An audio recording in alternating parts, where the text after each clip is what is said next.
Hello दोस्तों, कैसे हैं आप लोग। मेरा नाम Soman, welcome back to my channel. दोस्तों, आज जिस टॉपिक पे मैं बात करने वाला हूँ that is regarding job opportunities in Canada. ये वीडियो आपके लिए बहुत यूज़फुल हो सकता है अगर आप मेरे ऐसे आईटी में हो या किसी भी प्रोफेशन में अगर आप हो एंड आप कनाडा आना चाहते हो। आपका पीआर शायद होने वाला है या हो गया है, या आप वेट कर रहे हो कि कब मैं कनाडा जाऊँ, फर्स्ट वर्ल्ड कंट्री में मैं कब आऊँ। तो एंड एंड ऐसे बहुत सारे लोग हैं जो इंडिया में आईटी में काम करते हैं। एंड इंडिया का working culture we all know कि वहाँ पे फॉर नेम सेक हम लोग 9 आवर्स लाइक टाइम सीट हम लोग सबमिट करते हैं, लेकिन in reality people are working may be 10 12 may be 13 14 hours also. मेरा ही टीम में कुछ ऑफशोर में काम करने वाला कोई लोग है, बहुत सारे लोग हैं जो लोग मेरा जो लोकल टाइम है 11:30 12 बजे सुबह को, that time in India that is 12:30 past midnight, तब भी लोग काम करते हैं। आई डोंट नो कैसे करते हैं। मैंने कभी इतना रात तक कभी नहीं किया। अब एक दो दिन शायद किया होगा, कभी अगर कुछ इशू होगा तो किया होगा, लेकिन अदरवाइज मैं नहीं करता था। But anyway the topic is अभी कनाडा का मार्केट कैसा है दोस्तों, ठीक है। इसके ऊपर मैं थोड़ा सा आप लोगों को मैं थोड़ा सा आइडिया देना चाहूँगा, क्योंकि जब मेरा पीआर हो गया था एंड जस्ट कोविड के टाइम की बात कर रहा हूँ मैं, उस टाइम पे जो फ्लाइट कॉस्ट जो था, जो टिकट कॉस्ट था, वो काफ़ी हाई था। ऑलमोस्ट मेरे 4 family member one side air travel, that time it was costing nearly 9 to 10 lakh rupees, ठीक है। तो 9 to 10 लाख रुपीज़ बहुत बड़ी रकम होता है, राइट। कि एयर टिकट आप करके आप आप बाई करके आप कनाडा हो गए। तो that's why I was waiting for my company that time. जिस कंपनी में मैं काम करता था उन लोगों का भी काफ़ी अपॉर्चुनिटीज़ होता है। तो मैं आई वॉज पुशिंग कि वो लोग मुझे ऑन साइट भेजे, मतलब कनाडा में भेजे, क्योंकि मेरे पास पीआर था। एंड इन दैट वे मेरा जो ट्रैवल कॉस्ट है वो travel cost company will spend that amount, right. तो मेरे पॉकेट से नहीं जाएगा 10 लाख, जो भी इनिशियल सेटलमेंट का जो कॉस्ट है। तो एंड बिकॉज ऑफ कोविड आप लोगों को पता है कि सब कुछ काफ़ी स्लो चल रहा था पूरी दुनिया में। तो मेरा भी प्रोसेस काफ़ी स्लो चल रहा था। एंड एक टाइम पे मुझे ऐसा लगा कि कनाडा का पीआर आ गया है मेरे पास, तो अगर ये लोग अगर मुझे नहीं भेजता है जल्दी से जल्दी, तो मैं नौकरी छोड़ दूंगा, इंडिया का नौकरी छोड़ दूंगा, कनाडा में आऊँगा। एंड कनाडा में आके कुछ ना कुछ तो जुगाड़ हो ही जाएगा, ठीक है। And I was also planning like मैं अपने वाइफ को भी बोला था कि अगर कुछ नहीं भी होता है कनाडा जाके, अगर इमीडिएटली अगर जॉब नहीं मिलता है तो अगर ज़रूरत हुआ तो मैं उबेर ड्राइव करूँगा। यहाँ पे उबेर ड्राइव करते हैं, काफ़ी लोग करते हैं यहाँ पे। उबेर है, लिफ्ट है, उबेर ईट्स है, तो ऐसे बहुत सारी ऑनलाइन ऐप्स है जहाँ पे लोग ड्राइव करते हैं। तो मैं सोचा था कि मैं भी शायद ऐसा कुछ कर लूँगा जब तक मुझे एक अच्छा नौकरी ना मिल जाए। लेकिन मेरे लिए जो प्रायोरिटी था कि कनाडा जल्द से जल्द आना, ठीक है। तो that's why I am making this video. मुझे पता है कि ऐसा माइंडसेट शायद आप लोगों के अंदर भी हो सकता है। और देखिए, मुझे पीआर मिला था जब, तब उसके पहले मैं 2 बार कनाडा आ चुका था, ठीक है। 2 बार मैं कनाडा आके मैं कनाडा से जा चुका था इंडिया। तो कनाडा के ऊपर एक अच्छा खासा आइडिया मेरे पास था। And then also I was thinking कि मैं कनाडा के उबर ड्राइव करूँगा, अगर अगर कंपनी नहीं भेजता है तो। But at any cost I was very desperate to leave my job in India. And India में I was earning quite well, to be very frank, बहुत ही अच्छा खासा पैसा मिलता था मुझे। वैसे नौकरी छोड़ के मैं कनाडा आने के लिए पागल था। और अब सोचिए कि नौकरी छोड़ के, स्टेबल जॉब छोड़ के, मैं कनाडा में आके उबर ड्राइव करने के लिए भी रेडी था। तो अगर आप लोगों को भी अगर ऐसा लगता है, या अगर आप लोग भी मेरे ऐसे माइंडसेट से अगर गुजर रहे हो या प्लानिंग आप कर रहे हो, then this video may be for you guys. तो देखिए दोस्तों, एक बात मैं आप लोगों को बोलना चाहूँगा, शायद आप लोगों को भी पता है कि नॉर्थ अमेरिका में, यूएस, कनाडा में अगर आप किसी कंपनी में काम करते हो तो आपका जो नोटिस पीरियड होता है वो होता है 15 डेज, ओके। 2 वीक्स का नोटिस पीरियड होता है। तो बेसिकली अगर आपको कंपनी स्विच करना है, जो हम लोग इंडिया में काफ़ी करते हैं, अगर आपको कंपनी स्विच करना है तो आपको कंपनी को रिटर्न 15 डेज नोटिस देना पड़ेगा, then you are good to go. And like no on the other side, company को भी अगर आपको निकलना है तो कंपनी आपको 15 डेज का नोटिस देगा एंड देन कंपनी आपको छोड़ देगा, ठीक है। अपने इंडिया में नॉर्मली 3 महीने का नोटिस पीरियड होता है, 90 डेज का नोटिस पीरियड होता है। हम लोग काफ़ी सारे कंप्लेन करते हैं, राइट, बहुत लोग कंप्लेन करते हैं, मैं भी करता था, मैं झूठ नहीं बोलूँगा, मैं भी कंप्लेन करता था कि यार 90 डेज नोटिस पीरियड कौन देता है यार, 3 महीना, राइट। तो इज इट अ प्रॉस और इज इट अ कॉन्स? तो देखिए आज के दिन में मुझे लगता है कि जो 90 डेज का जो नोटिस पीरियड है, that's a blessing, that's a blessing in India, okay. क्यों मैं आपको बोलूँगा मैं आपको।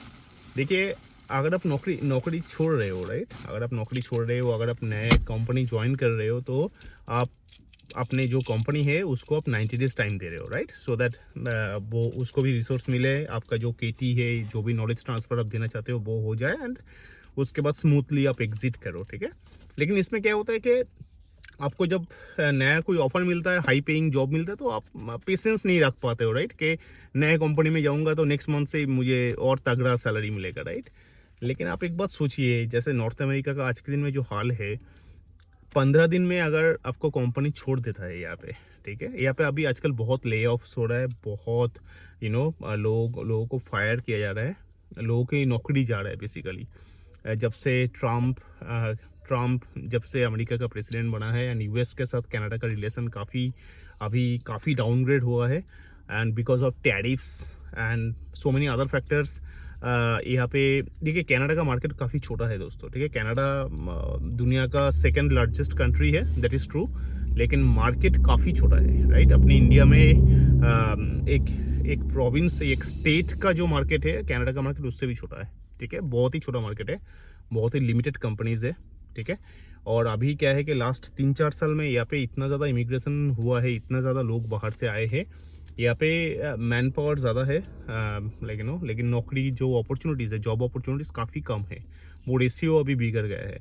देखिए कनाडा में इतना अभी आज के दिन में इतना होमलेस लोग आपको क्यों मिलता है? देखिए कोई जानबूझ के होमलेस नहीं होता है, राइट, किसी को शौक नहीं पलता है कि वो जाके होमलेस होगा। लिटरली इन लोगों के पास नौकरी नहीं है, लिटरली इन लोगों के पास पैसा नहीं है, क्या करेगा? अगर पैसा नहीं है तो आप कहाँ से रेंट लाओगे? $2000 रेंट लगता है यहाँ पे, ऑन एन एवरेज $2000, आपके इंडियन प्राइस में 1,30,000 1,40,000 यू नीड टू पे एवरी मंथ रेंट। कहाँ से भरोगे आप रेंट अगर आपका इनकम नहीं है? तो अभी अभी मार्केट काफ़ी डाउन है दोस्तों, job market is also very down. पहले क्या होता था कि पहले यूएस के काफ़ी सारा अपॉर्चुनिटीज़ कनाडा से लोग नौकरी करते थे रिमोटली या हाइब्रिड, क्योंकि यूएस कनाडा के बीच आप ट्रैवल कर सकते हो if you are a Canadian citizen. लेकिन आजकल वो भी बंद हो रहा है धीरे धीरे, बहुत ही कम कम हो गया है। and because of all these reason, and also business is also getting impacted because of tariffs and all, so काफ़ी cost cutting हो रहा है, जो कैनेडियन कंपनीज है काफ़ी cost cuttings हो रहा है। And because of cost cuttings क्या होता है कि अगर आप हाईली पेड प्रोफेशनल हो, राइट, अगर आपको अच्छा खासा पैसा मिलता है तो आपका नौकरी जाने का चांसेस बहुत ज़्यादा है दोस्तों। मैं इसके पहले एक वीडियो में बोला था कि अगर आप कनाडा में आते हो, आज के दिन में मिनिमम आपको 100,000 के ऊपर मिनिमम आपका इनकम होना चाहिए, तब जाके आप सर्वाइव कर पाओगे। सर्वाइव कर पाओगे मतलब दाल चावल खा पाओगे, ठीक है। अगर आपका ईयरली सैलरी अगर 1 लाख से ज़्यादा होता है, तब दाल चावल आप खा पाओगे यहाँ पे, ठीक है। सर्वाइव कर पाओगे बहुत अच्छे से। अगर आपको रहना है, आपको मिनिमम 140-150 आपको इनकम करना पड़ेगा। 150 प्लस करोगे तो you will live comfortably, right, उतना कुछ परेशानी नहीं है। लेकिन $150,000 पर ईयर यहाँ पे बहुत ही हाई पेइंग जॉब है दोस्तों, एंड बहुत ही कम है, ठीक है। पोस्टिंग्स इतना हाई लेवल सैलरी का पोस्टिंग्स काफ़ी कम होता है, लेकिन बंदे बहुत ज़्यादा है, ठीक है, क्वालिफाइड लोग बहुत ज़्यादा है। और जब किसी भी कंपनी का कॉस्ट कटिंग होता है, आप लोगों को पता है, किसी भी कंपनी जब कॉस्ट कटिंग करता है तो वो सबसे पहले जो हाई पेइंग जॉब्स है, राइट, वो सब जॉब पहले टारगेट होता है। देखिए एक बंदे को अगर कंपनी $160,000 दे रहा है, उसी पैसे से अगर $60,000-70,000 से अगर बाकी कुछ लोग अगर काम कर रहा है, तो आप सोचिए 160-170,000 में उसको 2 से ढाई बंदा मिल जाएगा, राइट, या 3 बंदा मिल जाएगा। तो कंपनी क्या करता है कि जो भी हाई पेइंग जॉब है, वो पहले टारगेट होता है, राइट। अगर उसमें बहुत सारे डिपेंडेंसीज है तो अलग बात है, लेकिन दैट इज़ वो पहले टारगेट होता है। और अगर सोचिए अगर 160,000 पर ईयर अगर आपका इनकम है, दैट्स मीन आपका मंथली इनकम 8,000 या $8,500 ऐसे कुछ होगा। उसके बाद अगर कंपनी आपको बोल देता है कि विद इन 15 डेज आपका you are getting fired, just imagine within 15 days you are getting fired, what you will do. यहाँ का मार्केट इंडिया ऐसा नहीं है दोस्तों, इंडिया का मार्केट काफ़ी बड़ा है, ठीक है। यहाँ पे इतना आसानी से जॉब नहीं मिलता है, ठीक है। किस्मत ये आपका रेफरेंस, एंड रेफरेंस के बाद भी अगर अपॉर्चुनिटी है आपका skill as per your skill level, तब जाके आपको जॉब मिलता है। तो यहाँ पे ऑन एन एवरेज आपको मान के चलना पड़ेगा मिनिमम 3 to 4 मंथ्स। आप मैंने ऐसा देखा है कि लोग 2 से 3 से 4 महीना लोग जॉबलेस है, और 3 से 4 महीने अगर आप जॉबलेस रहते हो देन यहाँ पे इतना ज़्यादा एक्सपेंसिव है। मंथली रेंट $2,000 मान लो, आपका खाने पीने का खर्चा $2,000, अगर आपके पास गाड़ी है, इंश्योरेंस एंड अदर कॉस्टिंग $1,000। सो आप कुछ करो ना करो $5,000 आपका यहाँ पे मंथली खर्चा होता है। उसके बाद अगर आपके इंडिया में अगर आपका रिस्पॉन्सिबिलिटी है, अगर आपका लाइबिलिटी है, अगर आपको इंडिया में पैसा भेजना पड़ता है वो अलग से, तो ऑन एन एवरेज $6,000 आप मान के चलो, $5,000 to $6,000 आपको मान के चलो, आपका यहाँ पे मंथली एक्सपेंसेस है। तो अगर आप 4 महीने अगर आप जॉबलेस हो तो 4 महीने में आपको आपके पॉकेट से $24,000 आपका खर्चा हो जाएगा। $24,000 means almost 15 lakhs, 15 to 16 lakh rupees 4 महीने में आपका खर्चा हो जाएगा दोस्तों। 15 से 16 लाख रुपये आपका खर्चा हो जाएगा। उसके बाद भी गारंटी नहीं है कि आपको जॉब कब मिलेगा, ठीक है। तो थिंक अबाउट दैट। अगर इंडिया में अगर आपके साथ ऐसा होता है, अगर आपकी जॉब चले जाता है, लेट्स से आपके पास 3 महीना टाइम होता है, राइट, 3 मंथ्स। कंपनी आपको 3 महीने का नोटिस देगा। 3 महीने आपके पास टाइम है, 3 महीने बहुत बड़ी टाइम होता है, राइट। कुछ ना कुछ तो मिल ही जाता है। 15 दिन काफ़ी छोटा होता है दोस्तों, बहुत छोटा टाइम होता है। 2 हफ्ता देखते देखते निकल जाता है, और आपका जो है आपका स्ट्रेस बढ़ जाएगा, आपका एंग्जाइटी लेवल आपका बढ़ जाएगा, आप किसी चीज़ पे फोकस नहीं कर पाओगे।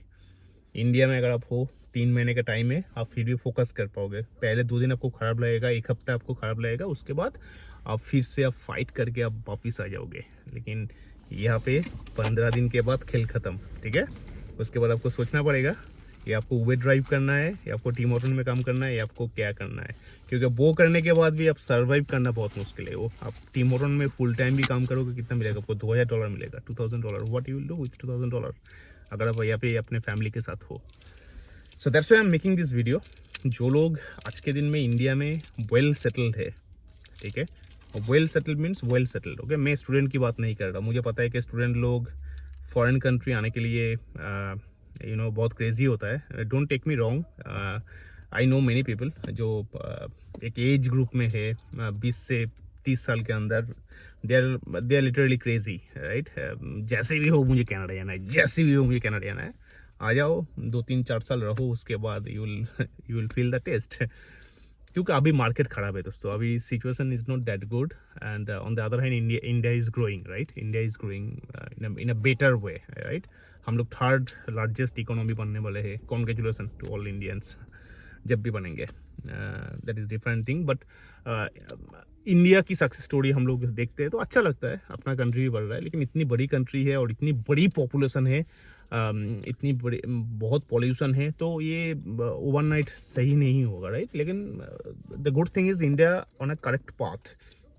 टाइम लगेगा शायद, शायद नहीं, टाइम डेफिनेटली लगेगा, लेकिन hopefully everything will be very good. लेकिन एक टाइम पे जाके वो बहुत अच्छा बन जाएगा। लेकिन कनाडा का जो हाल है that is not in very bright. आज के दिन में कनाडा एक cost of living is very high, crime is increasing day by day, homeless problem, drugs problem, political instability, बहुत प्रॉब्लम्स है दोस्तों यहाँ पे, ठीक है। तो इन दैट सेंस अगर आपके for students I am telling this, like if you are spending lot of money, आपके पेरेंट्स का जो भी मनी है आप उसको बचा के रखो, बिजनेस करो। इससे अच्छा है कि इतना पैसा इन्वेस्ट करने से अच्छा है बिजनेस करो, कुछ अच्छा करो, बनो। उसके बाद घूमने आ जाओ, एक जगह पे आके घूमो, देखो, रहो। अगर आपको अच्छा लगता है तब आप डिसीजन लो। लेकिन पहले आप एक कंट्री में आप आए नहीं, किसी का इंस्टाग्राम पोस्ट देख के या फेसबुक पोस्ट देख के आप डिसाइड कर लिए wow what a beautiful country, I want to go there. Yeah, you should come here as a tourist. As a tourist आओ, 2-3 महीना रहो, उसके बाद देखो अगर आपको अच्छा लगता है then that's a different story. But again student लोगों के पास टाइम है for building and making their careers. लेकिन जो लोग मेरे ऐसे एज में है 40 प्लस या 35 प्लस या मिड एज ग्रुप में जो लोग है they should take decision very carefully. ठीक है, अगर आपके पास जॉब है and if you are getting a transfer, right, intra company transfer, क्योंकि आप एक कंपनी में बहुत दिनों से अगर होते हो तो आपका एक बेस बन जाता है, राइट, आपका एक सर्कल बन जाता है एंड आपको पता चलता है कि क्या होने वाला है क्या नहीं होने वाला है कंपनी में, राइट. लेकिन अगर मान लो आप वहाँ से इंटर कंपनी ट्रांसफ़र लेके यहाँ पे आए, उसके बाद आपने नौकरी चेंज किया, नए कंपनी में आप गए and within 6 months because of budget constant and cost cutting they fired you, then what you will do. यहाँ पे ये बहुत आम स्टोरी है दोस्तों, बहुत ही आम है, बहुत लोगों के साथ ऐसे हो रहा है. सो बी वेरी केयरफुल. अगर आप वेल सेटल्ड हो, बहुत अच्छा पैसा या सैलरी अगर आप कमाते हो, कनाडा आने के लिए क्रेजी मत होइए. Just wait for the right time, wait for the perfect time. And if you have the opportunity, as I said, आप एक मल्टीनेशनल कंपनी में हो, 5 साल से 6 साल से 10 साल से हो, आपका अच्छा सर्कल बन गया है, आपका एक अच्छा पकड़ बन गया है उस कंपनी में, then you can travel. If you are getting the sponsorship from your company, you can come it. क्योंकि इंटर कंपनी ट्रांसफ़र का एक अच्छा बेनिफिट है कि अगर आप इंडिया से आते हो यहाँ पे, राइट, एंड यहाँ पे आने के बाद अगर बिकॉज ऑफ कॉस्ट कटिंग अगर क्लाइंट बोलता है कि I don't need this position, then आप यहाँ पे फायर नहीं होगे. ठीक है, माइंड इट, आपको फायर नहीं करेगा कंपनी, क्योंकि आप इंट्रा कंपनी ट्रांसफ़र लेके आए हो. अगर क्लाइंट बोलता है your position is not needed, आपको कंपनी इंडिया वापस भेज देगा. ठीक है, इंडिया वापस जाने के बाद भी आप बेंच में रहोगे, आपको प्रोजेक्ट ढूंढने का टाइम मिलेगा. ठीक है, इमीडिएटली आपका दुनिया आपका चेंज नहीं हो जाएगा. लेकिन अगर आप यहाँ पे आके लोकल हायर होते हो, राइट, यहाँ के लोकल मतलब यहाँ पे आने के बाद आप कंपनी चेंज करते हो, then that's a different story. अगर आपका पोजीशन नहीं है तो कंपनी या क्लाइंट विल टेल यू कि I don't need you in 15 days. So 15 दिन के बाद किस्सा ख़त्म, then you are at your own. India अगर वापस भी जाना है तो अच्छा खासा खर्चा, टिकट का खर्चा भी अच्छा खासा खर्चा है. So just take a call accordingly as per your situation, and this is the ground reality, what is happening और what happen in Canada, how people are managing. देखिए, मेरे वीडियो में मैं जो भी बोलता हूँ मैं अपना प्रैक्टिकल एक्सपीरियंस में शेयर करता हूँ. ठीक है, जो मुझे लगता है मैं वही बोलता हूँ, क्योंकि मैं भी एक टाइम पे बहुत यूट्यूब देखता था. कनाडा आने से पहले मैं भी सोचता था कि क्या करना चाहिए क्या नहीं करना चाहिए. सो मेरा जो माइंडसेट, मैं उस माइंडसेट से ऑलरेडी गुजर चुका हूँ. So that's why I can share those mindset with you guys. I hope ये वीडियो आप लोगों के लिए यूज़फुल रहेगा. कुछ क्वेश्चन है, आप लोग कुछ जानना चाहते हो रिगार्डिंग कनाडा, आप लोग मुझे पोस्ट कर सकते हो. एंड अगर आपको ऐसा वीडियोस अच्छा लगता है, please do subscribe my channel. मैं ऐसे छोटा छोटा वीडियो लेके आता हूँ, छोटा नहीं थोड़ा सा बड़ा हो जाता है, क्योंकि प्रैक्टिकल बातें बोलता हूँ मैं. तो जुड़े रहिए, कुछ क्वेश्चन है, कुछ जानना है, देखते रहिए. Thank you.